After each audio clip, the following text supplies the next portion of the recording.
مرحبا وأهلا وسهلا فيكم، كيف حالكم؟ أتمنى تكونوا بألف خير. وأخيرا أختي الصغيرة دخلت المطبخ وانضمت لقناة ماما.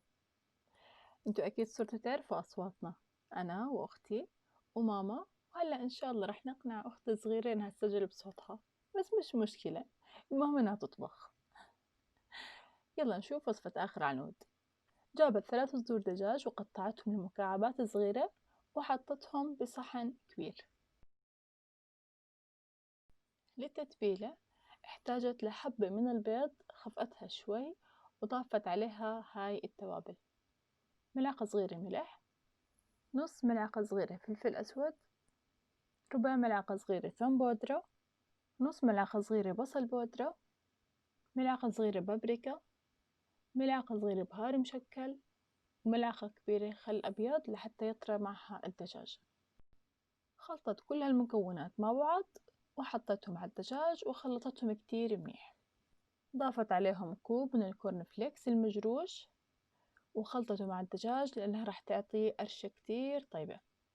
يفضل إنه نخليها ليلة كاملة بالثلاجة لحتى يتنكه الدجاج منيح، لكن إحنا كنا مستعجلين فعملناها على طول وما استنينا عليها. متوفر عنا صينية غير لاصقة فدهناها بزيت الزيتون ووزعنا عليها الدجاج، وكمان مرة رجعنا وزعنا عليهم زيت الزيتون. بهذا الوقت كنا محميين الفرن على درجة حرارة 180 درجة، وحطينا الدجاج للفرن لمدة من نص ل3/4 الساعة بالفرن الوسط. فيكم تغطوهم بالقصير أول 3 ساعة، بس ما تحكموا إغلاق القصير، يعني بس حطوه على وجه الصينية. فلحتى ما نضيع وقت وطبختنا تخلص بسرعة راح أحضر التغميسة. راح نحتاج 4 ملاعق مايونيز، الوصفة راح تجهز قريبا، وراح نضيفها لصندوق الوصف. عليهم ملعقتين كاتشب، وطريقته كمان حتكون تحت بصندوق الوصف. قد ما أحكي لكم زاكي وقد ما أمدح في وصفة الكاتشب اللي ماما عملتها، صراحة مش حوفيها حقها. قد ما هي زاكية وأبدا ما بتختلف عن الكاتشب اللي نجيبه من السوبر ماركت. فوقهم ملعقة كبيرة عسل، ملعقة عصير ليمون، رشة ملح، فنجان حليب، سنين ثوم مهروسين، رشة أوريجانو. وهيك عملنا أطيب تغميسة ممكن تاكلوها مع الدجاج. رح نخلطها كتير منيح، ولما تتجانس المكونات مع بعض رح ننتقل للخطوة اللي بعدها. بس استوى معنا الدجاج حطيناه بصحن التقديم، ولو بدكم تكبوهم مرة واحدة عادي لأنه رح يغطيهم الصوص، بس احنا حبينا نرتبهم. وبس حطيناهم كلهم بصحن التقديم، درنا عليهم التغميس اللي عملناها.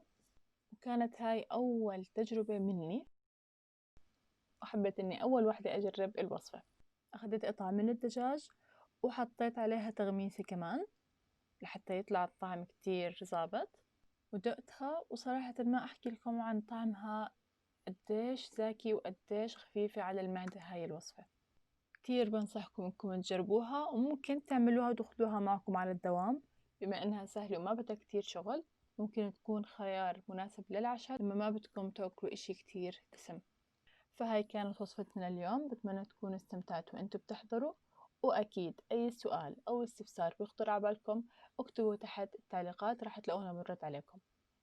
واكيد لا تنسوا الاشتراك بالقناة وتفعيل زر الجرس لحتى يوصلكم كل وصفة بننزلها أول بأول. ولا تنسوا تعملوا شير ولايك. شكرا كتير لمتابعتكم ويعطيكم ألف عافية.